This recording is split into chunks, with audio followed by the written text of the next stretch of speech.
sinuri, siniyasan. Ang resulta? Super effective ang Shield sa pagpatay ng bakterya at virus. Shield Antibacterial Soap. Believe ang mga eksperto sa Philippine Nurses Association.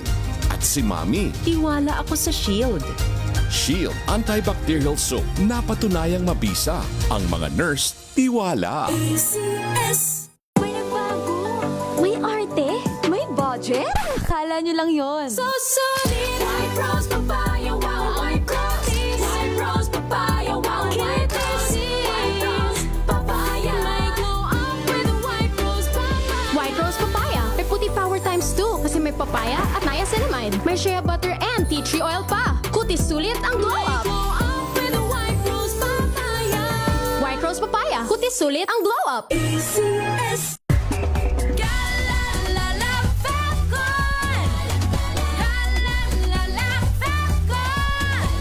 Ang bango ng sampayan. Tara na magsayawan. Calefacton, amoy nakaka-joyful. Hello, I'm Enteng Perez. I live here in Vegas and I'm a concert promoter. I could sustain this fabulous lifestyle in Vegas, not only have a fabulous job, but I have a fabulous healthy lifestyle. Number 1, good diet. Number 2, I have a good healthy regimen and routine. And of course, the most fabulous of them all is MX3 capsules and coffee. I love it. MX3, dito ako believe. Mahalagang paalala, ang MX3 capsule ay hindi gamot at hindi dapat gamiting panggamot sa anumang uri ng sakit.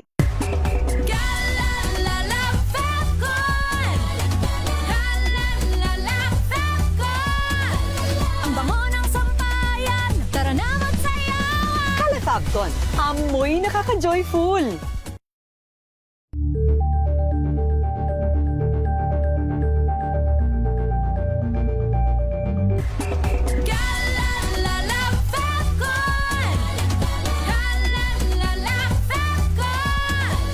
Ang bango ng sampayan. Tara na magsayawan. Calefacton, amoy nakaka-joyful.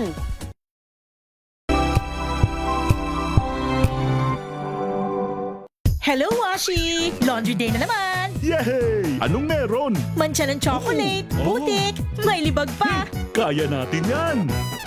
With Pride Washing Machine Detergent, may triple stain-away formula. Tanggal ang makapit, madikit, at malupit na dumit mancha. Kaya easy-easy ang labada. Mula noon hanggang ngayon! All you need is pride. All you need is pride. ACS. Maulan man, no worries na amoy kulong ang damit. Charm Fab Con. Bangong kumakabloom. Tanggal amoy kulog sa bango ng charm. Kaya gamit ko, Charm Fabcon with Bloom Fresh technology. Kills 99.9% of kulob-causing bacteria. May aroma burst pa of thousands of flowers and berries. Ang sampay sa loob, no amoy kulob. Bangong kumakabloom sa charm. Charm Fabcon. ACS. Wow, ang saya. Isang barangay na labada, puro mancha pa. Goodbye, pahinga. Mommy, isang laba lang yan sa Pride Bar Blue. Hello, Pride Bar. May powerful stain-away enzymes na malupit sa dumit mancha. At di masakit sa kamay. Isang laban lang yan. Hello, pahinga. Hello, Pride Bar Blue. ACS. Sa lahat ng bagay, simula pa lang, siguraduhing max protection na. Kasi pag kulang ang proteksyon, baka madaling masira. Sa ngipin, dapat may max protection din. Max Alaga ng Unique Toothpaste. With Max Protect Formula, help stop cavities before they start, while keeping breath fresh. Try Unique Maximum Fluoride Protection. Para Max Alaga, Max Protektado. ACS. Sa puso ng kalikasan, natatangi ang prutas ng mangosteen. Ito ay nagtataglay ng antioxidant compounds na alpha, beta, at gamma mangosteen. Ang MX3 capsule ay isang food supplement na gawa sa natural na mangosteen. Ito ay tested and proven to help avoid knee joint pain discomfort para iwas-iwas sa sakit with long-term supplementation 2 capsules daily. MX3 capsule. Tunay, natural, at original. Mahalagang paalala, ang MX3 capsule ay hindi gamot at hindi dapat gamiting panggamot sa anumang uri ng sakit. Galalala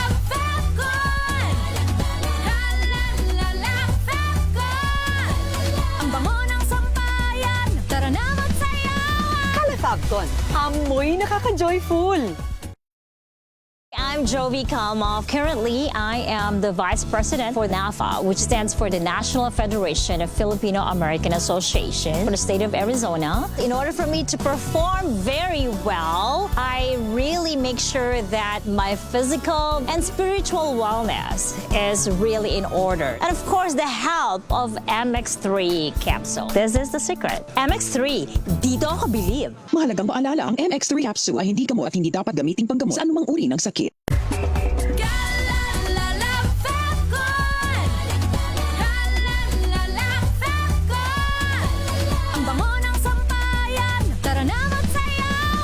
Kalafagton. Amoy nakaka-joyful.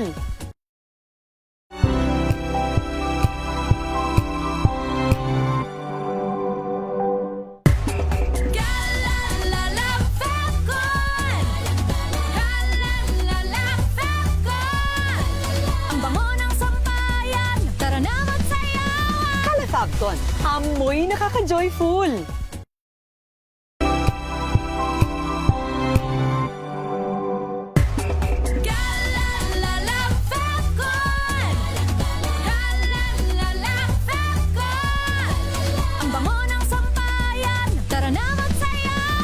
Kalafagton. Amoy nakaka-joyful.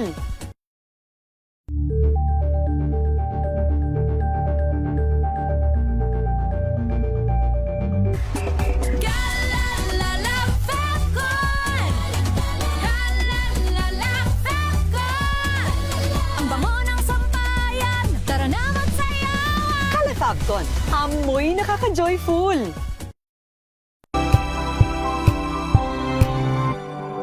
Palagi namin nararamdaman itong mabilis na pagtaas ng tubig baha. Ano na nangyari doon sa ibinabayad namin buwis? Ano na nangyari doon sa tiwala na ipinagkaloob namin sa aming inihalal na opisyal? Sa pag-aakalang bumuti ang sitwasyon, pambihira. Bakit ganito? Taon-taon na lang, hindi na nasusolusyonan. Worse, mukhang lumalala pa sa ibang lugar dito sa Metro Manila. Sige, alamin natin ang sitwasyon, kalagayan ng panahon sa labas ng ating impilan. Alamin natin kung malakas pa rin ang buhos ng ulan katulad ng naranasan natin umpisan noong araw ng Biyernes. Pambihira, akala mo talaga malakas na bagyo ang tumama sa Metro Manila sapagkat itong habagat kung humampas mayat-maya halos walang pigil at ang buhos ng ulan talaga namang parang isang batya na ibinubuhos sa atin di ba? Naroon sa EDSA Pasay at sa Dr. Santos Avenue sa Parañaque nakaranas ng gutter deep na tubig baha. Alamin natin kung ano na ang sitwasyon. RH number 15, Giselle Ricafort. Giselle. Na kay Romel, hindi pa rin humuhupa yung tubig baha sa ilang bahagi ng Pasay City at ng Parañaque City matapos bumuhos yung malakas na ulan. Nagkararanas ng gutter deep na baha ngayon yung isang sulok ng EDSA Pasay City kung saan may kabagalan yung daloy ng mga sasakyan. To the rescue naman yung Metropolitan Manila Development Authority para alisin yung mga bara doon sa drainage.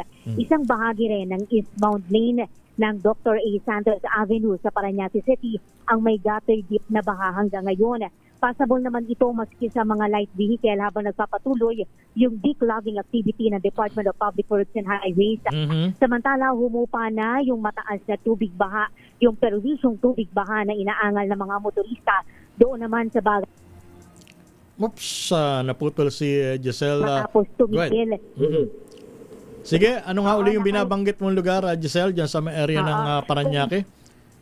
Kung merong baha na nararanasan sa dalawang nabanggit natin na area na kaya Pasay City at Parañaque City, humupa naman yung perwisyong may kataasan na tubig baha doon sa bahagi ng Zapote Junction sa Las Piñas City matapos tumigil yung pag-ulan. Nananatiling mataas naman yung antas ng tubig sa Zapote River sarado sa mga motorista yung Zapote River Drive dahil sa ginagawang proyekto doon. Patuloy yung operasyon ng DPWH flood mitigating pump sa Zapote River upang maiwasan yung paglala ng pagbaha doon.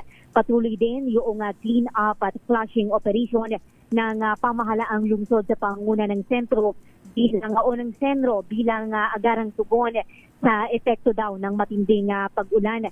Kabilang sa mga agad na nilinis at isinailalim doon sa flushing operation yung ilang subdivision sa Barangay Pulang Lupa 2 at sa Zapote Junction, Barangay Zapote, na nagranas ng pag-ipon ng tubig at mga debris kasunod ng malakas na pag-ulan. Isinagawa yung operasyon upang maalis yung mga naipong putik, basura, dahon at iba pang debris sa mga kalsada at daluyan ng tubig. Habang patuloy naman yung monitoring at assessment ng lokal na pamahalaan sa iba't ibang lugar upang matukoy at ma-aksyonan agad yung mga lugar na nangangailangan ng agarang intervention. Giselle, kamusta mo na ang kalagayan ng panahon bago ka magpaalam? Kamusta ang kalagayan ng panahon? Kung kanina, Lakay, ay sumisikat na yung araw dito sa bahagi ng Las Piñas City. Makulimlim na naman yung panahon, pero wala namang nararanasan pa ng mga pag-ulan sa ngayon. Sana naman magkaroon na ng improvement ang kalagayan ng panahon natin dito sa Metro Manila, Giselle. Pero isa na lang, nadaanan mo ba yung tinutukoy kong lugar dyan sa may area ng Parañaque, dyan sa may kabaan na sukat sa tapat ng isang kilalang mall? May tubig pa ba? Grabe ang baha dyan. Oo. Laki yung mga nasa monitoring na area ng mga concerned agency. Dinaanan natin lakay Yung naganap din tayo ng mga tubig baha pa doon sa Parañaque City. Maliban doon sa bahagi ng Dr. A. Santos Avenue, wala na tayong ibang nadaanan ng mga pagbaha. Ang sabi nga lakay ng MMDA, nakitaan daw nila ng magandang indikasyon ng kalagayan kasi ng pagbaha sa Metro Manila. Ang binabanggit nila, mabilis na daw humupa lakay yung mga pagbaha dito sa Kalakhang, Maynila. Batay na rin doon sa feedback na kanila raw na natatanggap. Sige. Parang nakakapikon yata yun, lalo na pagka ikaw yun naipit sa matinding pagbaha, tapos marinig mo yung ganyang announcement. Sus Mariosa. Kung taliwas lakay yung nararanasan ng mga ordinaryong Pilipino doon sa mga sinasabing, hindi ba, ng mga nakaupo sa pamahalaan. Okay, sige. Maraming salamat, Giselle Ricaport, at mag-aantabay kami ng iba pang ulat from your end. Maraming salamat, Giselle Ricaport. Salamat kay Romel. Balik sa'yo. Samantala, sa kabila ng masungit na kalagayan ng panahon, meron tayong kahit papaano ay magandang balita. DZRH Special Coverage. Flash Report. Flash Report. Magandang balita sapagkat may bawas singil ngayong Agosto ang Meralco. Uy, good news yan. RH number 52, Edniel Parosa sa detalye. Edniel. Lakay Romel, may good news tayo para sa ating mga kababayan, lalo dito sa may mga sineserbisyo ng Manila Electric Company sapagkat magpapatupad sila sa bawas singil ngayong buwan ng Agosto. Anunsyo ni Meralco spokesman Jose Dariaga ngayong Lunes, magumura ang kanilang singil ng 4 sentimos o to be exact, 0.0428 centavos kada kilowatt hour. Katubos ito ng bawas na 9 pesos sa bill na mga consumer na karaniwang kumukonsumo ng 200 kilowatt hour kada buwan. Paliwanag ni Jose Dariaga, pangunahing driver pa rin ito ay ang RIPAG na ipinagutos sa Energy Regulatory Commission na abot sa 58.61 centavos. Bago nitang resulta ang RIPAG ng review ng ERC sa actual weighted average tariff o awat ng Meralco noong nakarang taon. Ako si Edniel Parosa, DZRH, una sa Pilipinas. Edniel, magandang balita yan, pero mas magiging magandang balita kung aalisin na yung systems loss. Mas malaking bawas, hindi ba, Edniel? Ay, ang bola niyan, Lakay Romel, nandyan sa ating mga kakurbata, ating mga kongresista. Okay. At syempre, kung yung punto man na ang systems loss bawas ba or cancellation Nasa usapin lang ba ito ng pag-repeal ng EPIRA o baka pwede na rin may gawin ng presidente Dapat. sa executive power tungkol dito? Dapat. Pakiulit mo nga, Edniel, so sa mga consumer na kumukonsumo ng at least 200 kilowatt hour per month, magkano bali ang magiging bawas? Mabawasan sila ng 9 pesos, 9 pesos na decrease sa kanilang bill para doon sa mga pangkaraniwang kumukonsumo ng 200 kilowatt-hour kada buwan. Ito ay epekto ng 4 centimos na bawas singil ng Meralco kada kilowatt-hour ayong buwan ng Agosto, Laki Rome. Okay, maraming salamat, Edniel Parosa. Balik sa'yo, Laki Rome. Yan ang DZRH Special Coverage.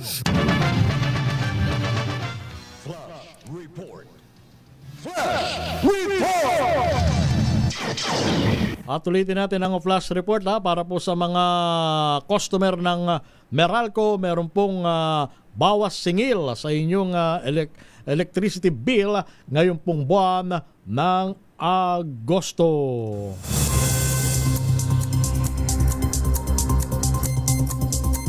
Eto pa, papasukin natin ang isang mahalagang anunsyo mula sa Palasyo ng Malacanang sapagkat kasalukuyang isinasagawa ang press briefing tungkol dito sa epekto at pinsala ng hanging o ng ulan na dala ng hanging habagata. Mula sa Palasyo ng Malacanang,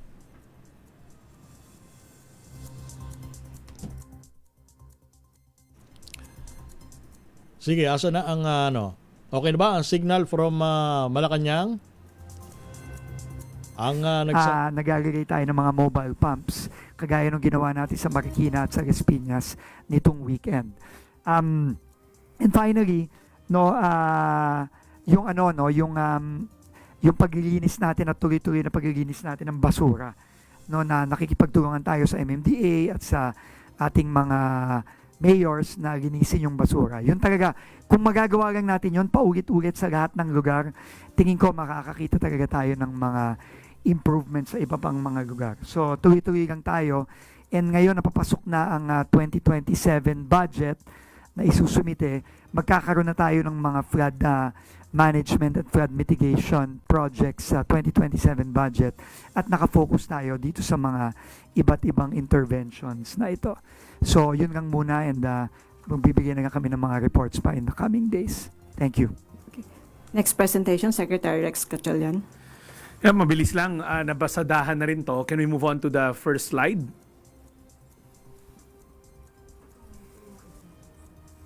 Well, next slide. So as mentioned, ito yung mga top-line data natin. We have around 2,070 barangays affected. Total numbers of affected families nationwide is at around 384,527. Ang open na evacuation center as of 6 a.m. this morning is at around 624. Of which ang laman yan nasa loob ng evacuation center, 16,135 families. We have around 11,363 families outside evacuation centers. Partial na data on damaged homes. We have 367 damaged houses. 27 of them are totally damaged. 340 are partially damaged. Now, the next slide will show you yung nabanggit na ni Yusek Claire. To date, we've released 54,370 family food packs. We expect that number to go up kasi right now we're processing more requests from local government units who are asking for augmentation. Family food packs, ready-to-eat family food packs stands at around 2,722. And then we've already processed around close to 1 million pesos worth of financial assistance, lalong-lalo na dun sa mga namatayan because of landslides up north in Cordillera.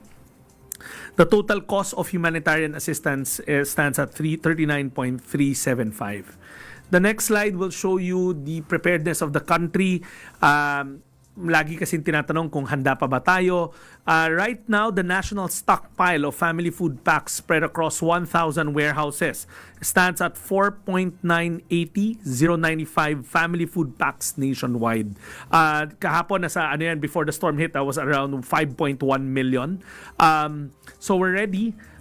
This is the largest stockpile the country has since we started doing this system. If you can check last year, hindi ganyan kalaki yan. We keep on growing it. Alinsunod na rin sa utos ng ating Pangulo to make sure that we pre-positioned before typhoon, earthquakes, volcano, or any type of disaster happens. Total number of non-food items, 245,474. Yan na naka-standby nationwide. So that ends my presentation. Question and answer muna tayo para kala Secretary Dizon and Secretary Gatchalian. So unang tanong mula kay Samuel Medinilla, Business Mirror. Good morning. For Secretary Dizon lang po. I-follow up lang po namin kung ilan na po ang contractors na recognized ng DPWH at saka kung nagkaroon po ba ng changes sa pag-vet ng contractors since nag-start po yung campaign against flood control project anomalies last year po. Sorry, ilang contractors ang recognized na po ng DPWH? Recognized. Hindi ko naintindihan yung tanong. Anyway, bottom line is, if you are a contractor na may kaso, like the SunWest, etc., the Diskaya Group, o wala kang lisensya, blacklisted ka na. Hindi ka na makakapag-participate. For all other contractors, as long as legitimate ka, kumpleto ka ng papeles, pwede ka mag-participate. So, let's just be clear about that. Now, for the contractors that are currently being investigated, lahat po yan ay nasa Office of the Ombudsman na, sinamit na yan ng both ng DPWH at dati ng ICI, and hintayin natin yung magiging aksyon ng Ombudsman on future cases that will be ultimately filed in court.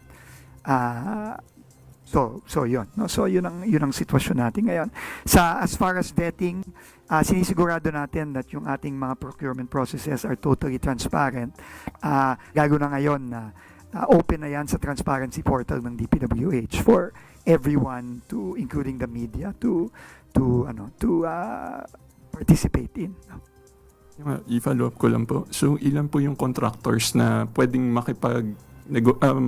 mag-enter sa contract with DPWH po? Ilan?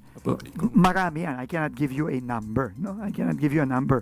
All legitimate contractors, lahat ng may lisensya, lahat ng basta hindi blacklisted, basta walang kaso, pwedeng mag-participate. So, I will try to get you a number, but marami-rami yan. No? Follow up na lang po. Kahapon po nag-issue ng statement si Sec Salceda. Na-mention po niya na nagkaroon ng tightening ng bank credit for legitimate contractors. Ano po kaya yung naging cause kung bakit nagkaroon ng tightening ng bank credit sa mga legitimate contractors po? I think there's a tightening simply because nag-tighten din tayo sa pagbabayad sa mga kontratista, lalo na yung mga hindi tayo sigurado kung tapos yung proyekto.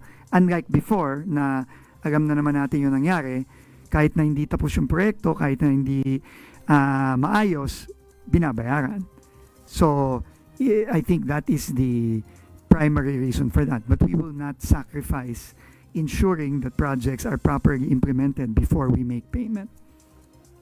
So that is just my suspicion, but I don't know what the actual reason for the. You'll have to ask the banks what the reasons are for that. Last na lang po. May mga proposal po na na-mention si Sec Salceda po doon sa statement niya kahapon para raw po ma-provide ng parang financing yung mga contractors para hindi na raw po sila magkaroon ng problema sa pag-implement ng mga infrastructure projects.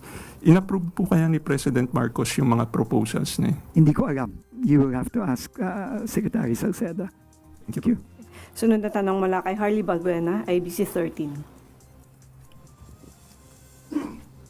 Hi, Sec Vince. Sec, you reported to us earlier yung ilang streets po sa Metro Manila na dati ay lubang binabaha pero ngayon po ay mas mabilis na yung paghupa ng baha. How about, sir, sa provinces natin or countryside? May mga ganito rin bang developments? Like yung Maharlika Highway natin na kaka-undergo lang ng rehabilitation? Doon sa mga areas na inaayos na natin, merong mga improvements. Pero syempre, technically, kakaumpisa pa lang natin dito eh. No? I mean, we started maybe 6-7 months ago dito sa mga interventions natin. Pero dun sa mga inayos natin, nakakakita na tayo ng improvement, which I think is just a testament to what the President wants to happen. Na kailangan ayusin na yung pag-implement ng mga project once and for all. Pero nag-uumpisa pa lang tayo eh. So, importante kang kailangan tuloy-tuloy tayo, huwag tayong titigil. May timeline kaya tayo, sir, sorry. Alam kong madami po yung projects natin, pero may timeline kaya tayo. Masasabi natin na hindi na ganong kalala yung maranasan all over the country. Magsabi ng ganyan. No? Hindi yan madaling sabihin kung kailan natin masosolve yung baha sa buong Pilipinas. No? We will have to go project per project, LGU per LGU, province per province. That is what we have to do. And there is no overnight solution here. Dekada na tong problemang to na hindi maayos yung paggagawa ng mga proyektong to. So, this will take time. Pero kailangan nga tuloy-tuloy at consistent tayo. Thank you. Sunod na tanong mula kay Jervis Manahan, ABS-CBN.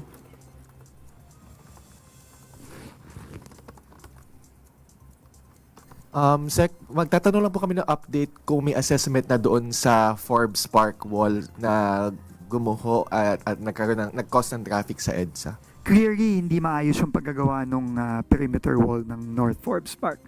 Ngayon, ang kailangan nating malaman, since matagal na yan, tingin ko medyo dekada na rin yung binibilang ng mga pader na yan, we have to find out muna, sino ba ang gumawa? Sino ba ang nagpagawa nito? No? So, that's the first step. No, in fact, nagpapatulong na rin tayo sa MMDA kasi matagal na rin nilang pino-point out ito. No? Pero kailangan magaman natin sinong gumawa and then we will exact accountability kasi hindi biro yung nangyari nung gabi ng Webes. No? Umaga ng Webes, no? na buti na lang wag ang naglalakad doon kung hindi may disgrasyang mangyayari doon. So and number two, we have to decide kung anong gagawin na doon. Gigibain na ba yun ng safely? So makikipag-coordinate tayo sa LGU at sa MMDA kung anong gagawin natin doon. Pero definitely, kailangan ayusin na yun. Yung remaining segments daw po kasi parang hindi na rin masyadong safe. So wala It looks like nung nandun kami ni General Torre nung Saturday night, talagang medyo may problema na. So in fact, nagpapagagay na kami ng doon eh. Nagpatulong na kami sa MMDA para maggagay na ng barrier doon para wag nang daanan ng mga tao kasi delikado. Yes, sir. Thank you. Okay, sunod na tanong mula kay Ivy Reyes, Billionaire News. Hi, Sec Vince. Kamusta na po yung flood control projects sa Bulacan, especially yung mga natenga na either ghost or substandard? Naituloy na po ba or itutuloy anytime? Yung sa Kalumpit, tinutuloy na natin. Yung sa ibang parte, like Hagono, hindi pa. Kasi nga, undergoing investigation and kasama to sa mga kasong fina-file sa Ombudsman. So, pupunta ako ng Bulacan in the next few days para i-check yung sa Kalumpit. Meron tayong 3 ongoing doon na sinasara natin sa Barangays Bulusan, Frances at Quezon. No? So, i-check natin yun. No?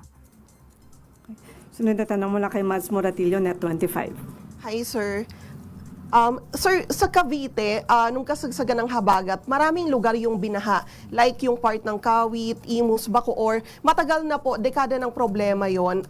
May initiative na po ba yung DPWH to help para matapos na yung problema ng mga taga Cavite? Right now, mag-uumpisa pa lang tayo ng mga interventions natin sa Cavite. Ang Kawit, Noveleta, Bacoor, yan talaga ang catch basin na pinupuntahan ng daloy ng tubig mula sa mga bundok ng Cavite. No? So, kailangan talaga makapag-intervene na tayo dyan. Pero sa ngayon, kailangan mag-uumpisa pa lang tayo. No? Matagal na talagang problema yan. So sir, may talks na ba with the LGU? Meron na. No, meron na. Kanina nga kausap ko lang si Secretary John Vic na matagal ng gobernador dyan. Talagang kailangan nating pigilan ng pagbaba ng tubig o kontrolin ng pagbaba ng tubig galing sa bundok. No, galing sa mga bundok sa Ternate, galing sa mga bundok hanggang sa Tagaytay, no. So kasi diyan talaga lahat ng bagsak ng tubig. Tapos ang problema, coastal pa 'yan. So both tubig galing sa bundok, tubig galing sa dagat ang kailangan kontrolin natin diyan. So hindi madali ang solusyon talaga diyan. Possible ba sir next year makakasama siya? Hindi. Meron na tayong mga intervention na sisimulan for 2027, pero kailangan talaga masimulan na yung interventions natin sa bundok pa lang mismo. Kasi mahirap pagka bumagsak na yung tubig, too late na. Kailangan sa bundok pa lang nasasalunan natin. Thank you, sir. Thank you. Kay Sir Rex naman po. Hi, sir. Sir, kamusta na po yung initiative ng DSWD? I know na marami na tayong napamahagi na food packs and iba pang tulong. Meron po ba tayong mga challenges na kinakaharap sa pamamahagi natin ng tulong? Well, wala namang perfectong distribution, pero we try to come close to it. We have to remember, ang last mile o yung huling pag-distribute sa LGU yan. Sa local government code, ang disaster response is really the LGUs. Sila nasa harap. Kami, we stand to augment. So kami, as far as every single request that's properly vetted by the department, we are supplying all the LGUs. There's no reason na hindi namin ma-supply. As we showed you, napakalaki ng national stockpile natin for any type of disaster. May particular na region or lugar po ba tayo na talagang tinututukan na mas kailangan ng tulong? We cannot say may special na region. Lahat sila special sa mata namin. Kaya nga yung mga field offices, regional offices namin, lahat yan, they take every single request with utmost urgency. Opo. Sir, ang DSWD ba nagbibigay ng tulong sa mga nasiraan ng bahay? Yes, yun yung pinakita ko kanina. So, when we talk about nasiraan bahay, kasi we use the cash relief assistance portion ng AIX. Remember, ang assistance to individuals in crisis situation, pag sabi ng social worker, may crisis tong pinagdadaanan, you'll qualify for that. At yan po ang bahagi ng ongoing na press briefing sa Palasyo ng Malacanang. Nakaagaw ng pansin sa akin kanina yung pinahayag ni DPWH Secretary Vince Dizon na ang solusyon sa matinding problema ng pagbaha, hindi lamang dito sa Metro Manila, kundi sa mga karatig lalawigan at sa iba pang panig ng ating bansa, ay hindi malulutas sa loob ng overnight. Hindi ito, sabi niya, hindi ito overnight solution. It takes time. Tama naman. Ito ngang problema natin dito sa pagbaha, parang nasa kultura na dahil nga sa nabunyag na matinding katiwalian. Pero ang ine-expect ng taong bayan, kung hindi ito masusolusyonan sa lalo madaling panahon, kahit papaano maramdaman naman ang improvement. Oras muna natin, alas 11:33 ng umaga. Ang oras na Tumunog na ang gandingan para sa kalikasan. Ang nagkamit ng parangal bilang Best News Anchor ay walang iba kundi si Angelo Palmones ng Magandang Umaga Pilipinas, DZRH Radio 666 kHz.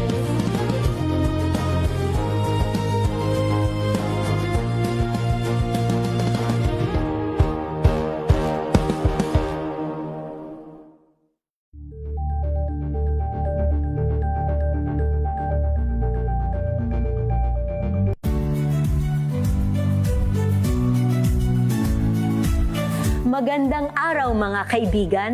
Ito po ang inyong balerina ng bayan, si Lisa Makuha Elizalde, na nag-aanyaya sa inyong samahan kami at ang aming mga espesyal na panauhin para sa kalahating oras ng masayang kwentuhan sa aming programang Art to Art, kung saan ang usapang sining at kultura ay para sa lahat. Huwag kaliligtaan, tuwing linggo, alas 3:30 ng hapon, dito lamang sa DZRH Radio, DZRH TV, at via online streaming.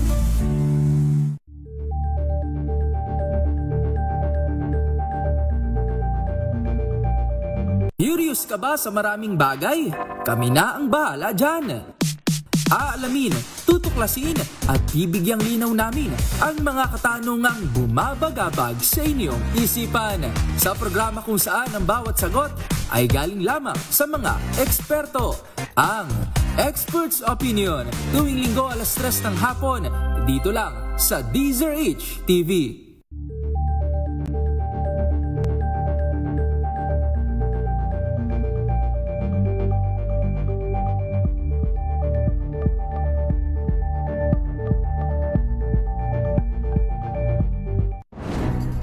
Good vibes ang hanap mo?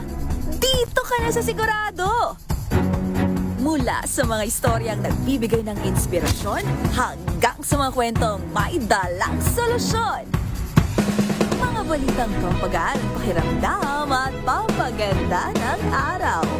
Hindi lang ba sa good news, kundi the better news. Mula Lunes hanggang Biyernes, 1:00 ng tanghali sa DZRH TV.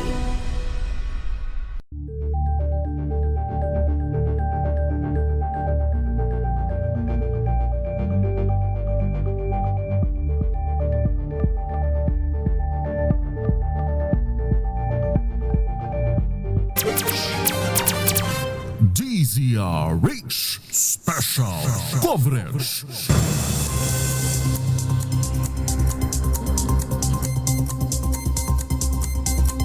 Sa oras na alas 11:36 ng umaga, tuloy-tuloy pa rin po tayo sa ating special coverage tungkol dito sa epekto ng malakas na buhos ng ulan umpisa noong araw ng Biyernes dahil sa epekto ng tinatawag na hanging habagat.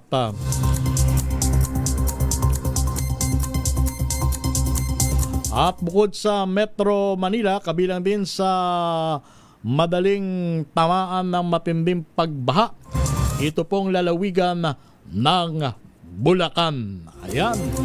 Sapagkat ito pong probinsyang binabanggit ko ay itinuturing na catch basin. Ha?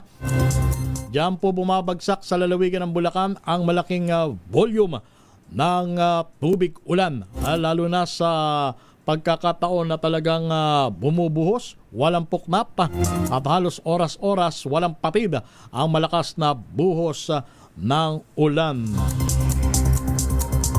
Ironically, dyan din sa probinsya ng Bulacan na kung inyo pong matatandaan at siguradong hindi nyo makakalimutan, dyan din po pumutok ang flood control iskandal. Kaya marami po ang nagtataka Napakalaking halaga ng salapi ang ina-allocate sa probinsya ng Bulacan taon-taon. And yet, ay parang pasama ng pasama ang sitwasyon. At hindi nararamdaman na nagkakaroon ng improvement. Lalo na kung talagang rainy season. Minsan kahit walang bagyo, yung ibang bahagi dyan ng probinsya ng Bulacan talagang binabaha pa rin. Katulad dyan sa area ng Hagonoy. Meron lugar dyan kahit na summer talagang hindi na nawala ang baha sa kanilang lugar. At speaking of Bulacan, makibalita nga tayo sa bayan ng Marilao. Sapagkat dyan sa bayan na yan, isa din yan sa mga madalas sa bahain tuwing panahon ng bagyo. At nasa linya ng komunikasyon ang alkalde ng Marilao, si Attorney Jem C. Magandang umaga po, Attorney Jem C. Si Romel Fuertes po para sa DZRH. Good morning, Attorney. Hello po, Sir Romel, and sa mga viewers po, viewers po ng ating DZRH. Magandang umaga po sa inyong lahat. Okay. Opo, Attorney, kamusta po ang naging epekto ng hanging habagat sa area po ng Marilao? I understand may mga barangay tayo dyan na talagang binaha din. Apo. Actually po, in general naman po ay hindi po masyadong binaha as expected po yung bayan po namin. Although, yun po talaga mga low-lying areas ever since ay yun po talaga yung binaha, pero hindi po kasing taas ng baha as expected po namin. Ano pong mga barangay ang tinutukoy nyo, Attorney? Sa Poblacion po, Poblacion, Ibayo, Nagbalon, and sa Abangan din po. At hanggang saan ang taas ng tubig baha sa mga binanggit nyo lugar, Attorney? Ano lang po, mga knee-length lang po karamihan okay. Karamihan po knee-length lang. Hindi po as expected na mataas kagaya ina-expect po namin. Oo nga kasi sa ibang kababayan natin pagka nababanggit ng probinsya ng Bulacan automatic naiisip nila yes, po. Yung mga baha na lampas sa bahay, lampas tao. Pero dyan po Hindi sa po. Marilao. Yes. Normally po hanggang tuhod lang po ang average. Good. Binaha po sa amin. So, but yung kalsada po namin, main thoroughfares, halos lahat po okay except for one. na hindi na po passable to light vehicles. Ano pong lugar yan na Mayor? Sa Lias Road po. Lias Road. Lias Road. So hanggang sa ngayon hindi siya passable for light vehicles o makakadaan pa rin? Ngayon po, medyo nakakadaan na po ngayon. Last time po, yesterday. So hindi po kayo nagpatupad ng mga paglilikas or evacuation dyan sa area ng Marilao, Mayor? Nagkaroon po kami ng early evacuation. But as of our talaan po yesterday, nasa 31 families lang po ang naiwan sa evacuation po ng Magdamag. At sila ay nanatili pa rin sa mga evacuation center. Yung iba po, bumalik na po sa bahay nila. Depende po sa area, may bumalik na po, may iba nandun pa rin po. Ngayon, marami nagtatanong, Attorney, bakit dyan sa area ng Marilao hindi ganun katindi ang epekto ng baha? Samantalang sa mga kalapit na lugar ninyo, talaga namang pagka bumusa napakalakas na ulan, ganun na lang katindi ang pagbaha. Ano ba ang formula nyo dyan sa Marilao, Mayor? Siguro po, yung ginawa pa namin paghahanda ngayong tag-ulan. Una po, in-identify po namin yung mga sirang pilapil na nagkakos po ng baha. So, nag-first aid po kami. Nilagyan po namin ng mga sandbag. Sinarado po namin lahat ng mga bukas na pilapil ng mga palaisdaan. Nagdagdag po kami ng pumping station. Nag-repair po kami ng mga floodgates. Kumuha po kami ng tinatawag namin kaminero. Yung mga kaminero po namin ay wala pong gagawin kundi maglinis lang po ng mga drainage at canal in support of the barangay po. And most especially, nag-dredging po kami ng ilog. Tuloy-tuloy po siya hanggang ngayon. At wala po mga nakatenga dyan na flood control projects, Mayor? Meron po mga nakabukas. Yung po may pagitan na hindi po talaga nakasali sa dating project po ng DPWH. Pero yung iba po, basta kaya po namin, may mga butas-butas. Yan nga po, tinapanan po namin kahit pa paano. Gumawa po kami ng kumbaga ng kahit band-aid solution. At least nakatulong po siya para hindi po agad pumasok po yung tubig. And of course, yung constant pumping po at pagdagdag din po ng mga pumping stations. Okay. Maraming salamat, Mayor Gemsi, Attorney Mayor Gemsi ng Marilao, Maraming salamat Bulacan. po. At regards daw kay Ronnie Mendoza, Kuya Ronnie Mendoza. Yes po, maraming salamat po. Okay. Maraming salamat. Ang inyo po napakinggan ang alkalde ng Marilao, Bulacan, si Attorney Gemsi. Maswerte mga taga Marilao, kahit papaano bumaha pero hindi naman ganun kagrame. Unlike do sa ibang mga kalapit na lalawigan sa probinsya ng Bulacan. Kung sa bagay, lalo yung mga taga-Hagonoy, nasanay na sila naging kaduktong na ng kanilang buhay ang problema sa baha. Pero just the same, umaasa pa rin tayo na mabibigyan yan ng solusyon. Oras natin sa udyap, 16 na minuto bago sumapit ang alas 12 ng tanghali.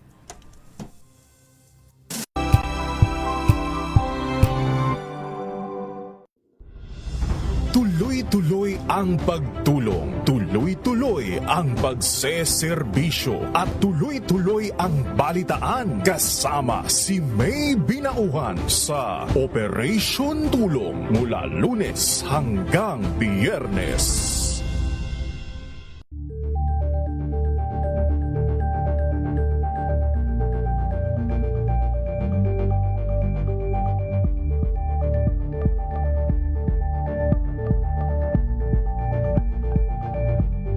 Ngayong ika-87 taon ang kauna-unahang himpilan ng radyo sa Pilipinas, ang DZRH, patuloy pa rin magbabalita, magseserbisyo at magbibigay pag-asa sa iba't ibang sulok ng bansa. 1994 nga nang inilunsad ng One Nation, One Station sa inisyatibo ni MBC Media Group Chairman Mr. Fred J. Elizalde.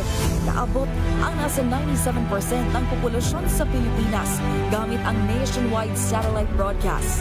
Patunay ang 20 relay stations mula Luzon, Visayas at Mindanao sa patuloy na dedikasyon ng DZRH sa loob ng maraming dekada.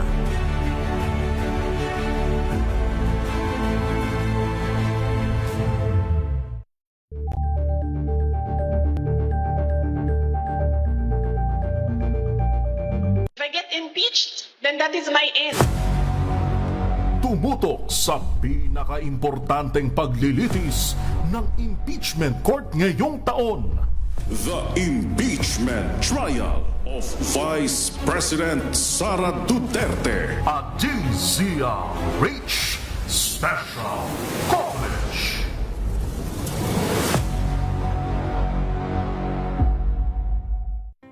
Angel po si Angelo Palmona sa giiwan sa inyo na isang magandang umaga. Maraming salamat. Life goes on! Nine, good morning, Lakay! Good morning, Sister Ann. At good morning. Magandang mainit na umaga. Angel po si Angelo Palmona sa giiwan sa inyo na isang magandang umaga. Maraming salamat. Sa Pilipinas, una sa Pilipino. Kasabay ng mga hamon at pagbabago sa paglipas ng panahon, nananatiling tapat ang DZRH sa paghahatid ng serbisyo sa publiko. Mas pinalawak ang pagpapaabot ng balita at impormasyon. DZRH Special Coverage. Tanggap tayo ng balita mula sa labas ng ating impilan. Labas tayo ng Metro Manila, magtungo tayo sa siyudad ng Baguio. Naroon natin kasamang si RH number 41, Lakay Romy Gonzales. Lakay Romy, kamusta ang Baguio City? Tuloy-tuloy pa rin ang naranasan na pag-boost ng ulan, pabugso-bugso pa rin, Lakay Romel. Subalit sa kabila nito, tuloy-tuloy pa rin at puspusan ang ginagawang search, rescue and retrieval operations ng mga hindi bababa sa 150 responders sa 6 pang individual na nawawalan sa nangyaring landslide na kuminsala sa 3 bahay sa Riverside, Gisad, Surong dito sa lungsod kagabi. Gumagamit na ang mga responders ng mga makabagong kagamitan at K9 units upang magsilbing gabay nila sa paghukay sa maputik at makapal na lupa na gumuhat, tinangay at sumira sa 3 bahay. Sa 13 biktima, 3 ang nailigtas na buhay at dinala sa ospital. 4 naman ang sinawing palad. Kabilang sa nasawi ang 17 anyos na babaeng estudyante at ang 2 na taong gulang na estudyante at 56 years old na lalaki. Sa 3 nailigtas na buhay, 2 magkasing edad na 27 anyos na lalaki at babae at 77 years old na pastor. 6 pang individual ang patuloy na hinahanap, kabilang 2 batang edad 3 at 8 taong gulang. Tulong-tulong ang mga personnel mula sa iba't ibang ahensya ng gobyerno, local government, barangay officials, emergency responders sa sinasagawang search, rescue and retrieval operations sa kabila ng pabugso-bugsong ulan na naranasan ngayon sa lungsod ng Baguio.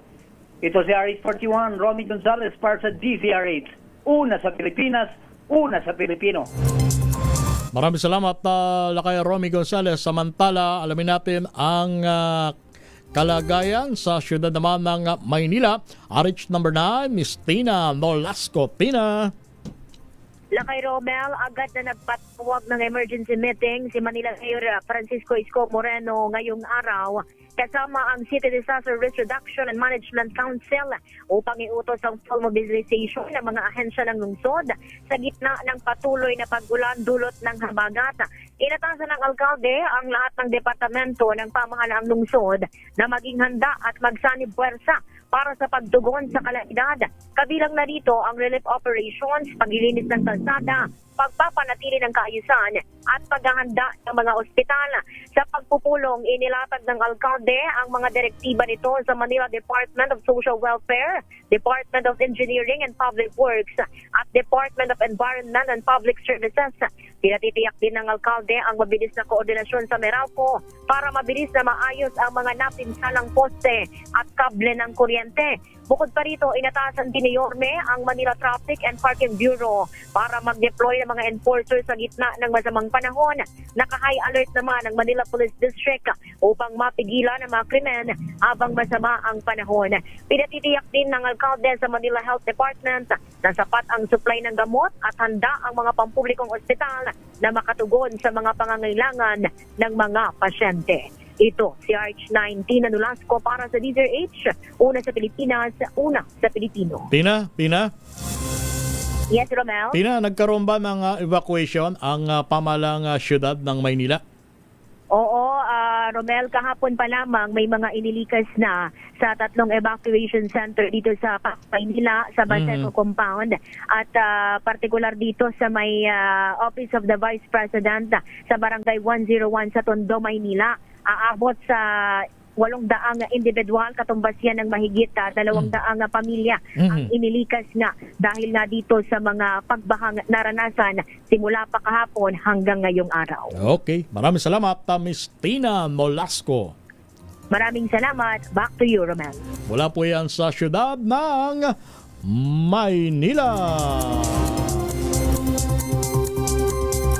At nasa linya ng komunikasyon, ito, importante ito ha, si Ma'am Eileen Abelardo, Pag-asa Hydrology Division. Kasi marami ang nagtataka bakit gano'n na lang katindi ang buhos na ulan na ibinagsak dito sa Metro Manila at sa mga karatig na lalawigan. Magandang umaga po, Miss Eileen Abelardo. Umaga po. Opo, sa simpleng paliwanag, gaano ba katindi yung pong ibinagsak na ulan ng hanging habagat umpisa noong araw ng Biyernes? Yun po, kung dito po sa Metro Manila, moderate to at times heavy nga po yung naging mga pag-ulan na bumuhos po sa Metro Manila. So batay po sa inyong kalkulasyon o computation, gaano po kadami? Gaano kabigat ang yung volume po ng ulan na ibinagsak? Opo. So, sa ngayon po, hindi pa po namin nakakalculate. Yun pong total niya simula nung umpisa po yung malalakas na buhos ng pag-ulan po dito sa may Metro Manila. Kasi marami ang biglang naalala yung bagyong Ondoy eh. Opo. Although wala po tayong bagyo, pero hanging habagat ang tumama. Pero just the same parang ganong kapindi ang buhos ng ulan. Hindi naman po ganong kapindi, Miss Eileen. Opo, sa ngayon pa naman po ay hindi pa kumpara sa dulot po nun ni Ondoy na kung saan nasa 6 hours na duration lang po ay masyado pong napakalakas na ulan yung na nabuhos. Bagaman ngayon naman po sa may habagat, kumbaga parang distributed siya sa mga ilang oras, ilang araw po na mga pag-ulan. At dahil po sa walang pigil na buhos ng ulan umpisa noong Biyernes, kamusta po ang mga dam dito sa Luzon? Opo, so yung pong level ng tubig ng mga minomonitor po nating dams dito po sa Luzon, una na po dito yung Angat Dam. As of 8 a.m. kanina, 170.47 meters ang level ng tubig. So may naitala po siya na 8.66 meters na pagtaas simula po kahapon ng alas 8 din po ng umaga. Gayunpaman po, mababa pa rin po ito sa kanya pong rule curve ng 10.66 meters. So, kumbaga, ano naman na din po ito, positive na din po ito or maganda na po yung naidulot dito po sa may Angat watershed. Dahil tumaas po ang level ng tubig dito. And ang Ipodam naman po as of 8 a.m. 100.59 meters. May pagbaba po ito na 1.19 meters for the past 24 hours dahil nga po patuloy na nagpapakawala ng tubig mula sa Ipodam. Meron pa rin pong isang gate, equivalent po ng 0.3 meters ang gate opening po dito. So nagre-release tayo ng tubig from Ipodam, tama po ba? Opo, sa Ipodam po ito. So nagpalabas po tayo kanina ng hydrological situationer to advise po yung public, DRR and LGU for the possible to be alert for possible flash flood po since patuloy nga din pong bumubuhos yung ulan, so nakakadagdag po siya doon sa pagtaas ng level ng tubig ng Angat River. And La Mesa Dam naman po, 79.92 meters siya as of 8 a.m. Ngunit meron po kaming update kaninang 11 na 80.11 meters na po ang La Mesa Dam. Ibig sabihin po, Ibig sabihin, ano po status ng La Mesa Dam? Ang La Mesa Dam po, ang kanya pong overflow level ay 80.15. So, meron na lamang pong 0.4 meters Bago po mag-overflow ito. Kaya naman po, kanina din pong alas 11, nagpalabas na din po kami ng situationer para naman po dito sa may lamesa dahil maaapektuhan po talaga yung malaking bahagi po sa may Fairview. And then yung tubig po na yun ay dadaloy naman dito sa may Tulyahan River. Opo. So mula dito sa Quezon City, pababa hanggang Malabon, Navotas, yun po yung concerned community po natin sa posibleng pagtaas naman ng level ng tubig po ng Tulyahan River. Yan ay kung magiging tuloy-tuloy po ang buhos ng ulan. Sana naman Opo, tama hindi ganun kalakas, ano? Opo. So sa ngayon naman po medyo nag-i-improve. So medyo tumitila-tila naman po yung pag-ulan. But still po, kailangan pa rin po natin mag-monitor for the possibility po nito. And to continue po, ang Ambuklaw at Binga patuloy pa rin pong nagpapakawalan ng tubig. So si Ambuklaw Dam ay 751.71 meters siya as of 8 a.m. So may pagbaba naman siya na 0.29 meters. So meron pa rin pong 7 gates na nakabukas. Equivalent po ito ng 3.5 meters na gate opening. While dito naman po sa may Binga, 574.44 meters, may 0.56 meters naman siya na pagbaba. And meron pa rin pong 6 na gate na nakabukas. Equivalent naman po ito sa may 4 meters. So, base ay dulot nga po nitong pagpapakawalan ng tubig na to, may pinalabas din po tayo na warning. For the release po ng Ambuklaw Dam, pinapayuhan po natin dito yung Barangay Ambuklaw dito po sa Bocon, Benguet.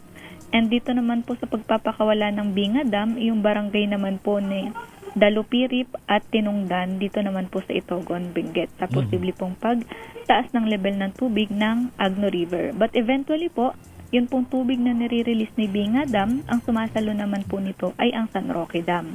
So kaninang 8 a.m. po, 254.77 meters ang kanya pong level. So meron po siyang itinaas na 15.05 meters for the past 24 hours. Dulot nga po ng pagpapakawala ng tubig mula sa Binga at yung kasabay nga rin po na malalakas na pag-ulan sa watershed po ng San Roque Dam. Ganun pa man din po, mababa naman siya sa kanya pong spilling level na 280 meters, so nasa 25.23 meters pa po na mas mababa siya sa kanya pong normal high water level. Okay.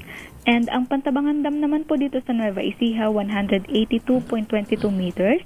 So may pagtaas naman po ito na 0.76 meters for the past 24 hours. And ang Magat River naman, ang Magat Dam naman po 174.34 meters. May 3.61 meters naman po ito na itinaas. And lastly po sa Caliraya Dam, 287.18 meters. Tumaas naman po ito ng 0.19 meters for the past 24 hours. So all in all, 3 dam sa Luzon ang nagpakawala ng tubig. Ang Ipo Dam, Ambuklaw Dam, at saka yung Binga Dam. Okay. Sige. Maraming salamat, Miss Eileen Abelardo. Ayan, ang inyo po napakinggan si Miss Eileen Abelardo mula sa Pag-asa Hydrology Division. Tawag pa tayo ng isa pang report bago tayo matapos sa ating programa. Alamin natin ang sitwasyon mula sa area naman ng Calabarzon. Yan ay Cavite, Laguna, Batangas, o yung tinatawag na Region 4A. Ayan, naroon ang ating kasamang si RH number 30, Eric Dastas. Kuyang Eric, magandang umaga. Magandang tanghali, Kuya Romel, at bagamat unti-unti nang nagpapakita ang ating aling araw, sa mga oras na ito ay nasisingitan pa rin naman ito ng paunti-unti na pagbugso ng ulan. Alam mo na napakarami pa rin ng ating mga kababayan na lubog pa rin sa tubig baha, partikular na sa mga ilang barangay dito sa may area ng Nasugbu, Batangas, kung saan ay pinapadala sa atin ng ating mga kaibigan, mga kamag-anakan, yung mga barangay, partikular itong barangay ng Kalayo at maging itong barangay Bukana, barangay Wawa, at may mga ilan pa rin, barangay Talangan, barangay Pantalan. So far ngayon ay hindi naman ganun kalaki na, nakagaya kahapon yung talagang hanggang saan ang pinakamataas na tubig baha na inabot niya sa Nasugbu, Batangas, Eric? Kuya Romel, alam mo, lampas tao to Nako. Hindi, alam mo yung mataas na elevated. Anong lugar yan, Eric? Natin. Anong lugar? Barangay Putat ito. Barangay Putat. Alam mo, ganito, Kuya Romel, haling tulad natin. Magano ka na 3 tao. Nako. 3 tao na magkakapatong. Yung kalsada Sus, na Maria Josep, naka-elevated, halos yun ay hindi na kaunting-kaunting ulan na lamang, posibleng hindi na madaanan. Nako, Yung, ganun yan, katindi yan. ha, ganun katindi. Nako. Matindi. Ngayon lang ba nangyayari yan, Eric? O since time immemorial, ganyan na sitwasyon? Maraming beses na. Maraming beses na. Actually, talagang ito'y binabaha itong mga lugar na ito. Dahil ito'y na catch basin ito. Papunta ng dagat, papunta may ilog. Bagamat yung mga ilog ay hindi na talaga kakayanin noong volume ng tubig na nanggagaling sa mga kabundukan, Kuya Romel. Okay. So, yan yung mga lugar. At yung parte naman, Kuya Romel, ng Lian, Batangas, sa karating ng bayan, ng Cebu, Batangas, yung Barangay Balanoy, yung Luyan, yung Puting Kahoy, halos yung Kuya Romel, hindi na rin kahapon at hanggang hanggang ngayon ay unti-unti na bumabalik yung ating mga kababayan na galing naman sa mga evacuation area na ikinalaga ng kanilang munisipalidad. Okay. So yung Tuwi, yung Balayon, Batangas, tinamaan din mabuti ng phenomena itong Lemony, Batangas, na kung saan ay yung parte ng may part ng malaking mall ay halos hindi na rin ito madaanan. So mga area ng Cavite naman, Kuya Romel, ang apektadong mabuti rito yung Noveleta, Tawit, itong Imos, at maging itong Cavite City, Rosario, Cavite, at yung General Trias, ayan lang, at saka itong Bacoor, Kuya Romel. Ayun lang, lubhang naapektuhan ng napakatinding pagtaas ng baha. At yung Aguinaldo Highway nga, nakikita natin sa mga video na ipinapadala sa atin ng ating mga kababayan, ay talagang ginagawa na nga na parang swimming pool o dagat. At sinamantala nila yung pagkakataon na doon sila magtampisaw sa mga area na yan. At Go ahead.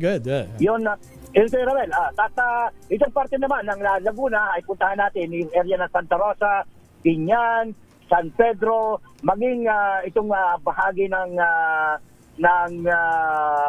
Calamba ay talagang hindi rin sa napakatinding baka na naranasan ng ating mga kababayan. At ito ngayon, Kuya Romel, ay patungo tayo sa area ng Rizal at titingnan natin ang sitwasyon ng mga kababayan natin sa lalawigan ng Rizal at tayo ay mayat-maya ay ating ibibigay ang impormasyon kung ano na ang sitwasyon na dahil yung Cainta ay nalubog din sa tubig baha na karating ng Metro Manila at maging yung Antipolo, maging Rodriguez at Montalban ay hindi rin nakaligtas sa tubig baha. Yan lang ang pinakahuling sitwasyon mula sa Calabarzon. Dito pa rin si Eric Dastas para sa DZRH, una sa Pilipinas, una sa Pilipino. Maraming salamat, Eric Dastas mula sa area ng Calabarzon. At ang ating oras, 4 na minuto, makalipas ang alas 12 ng tanghali. At susunod na sina Yuel Reyes at Miss Karen Oyong para sa Balitaan. At magpapatuloy pa rin ang ating special coverage tungkol dito sa epekto ng hanging habagat. At ito ang inyong lingkod, si Romel Fuertes. Sa oras natin, 5 minuto, makalipas ang alas 12 ng tanghali. This time check. Wow, ang saya. Isang barangay na labada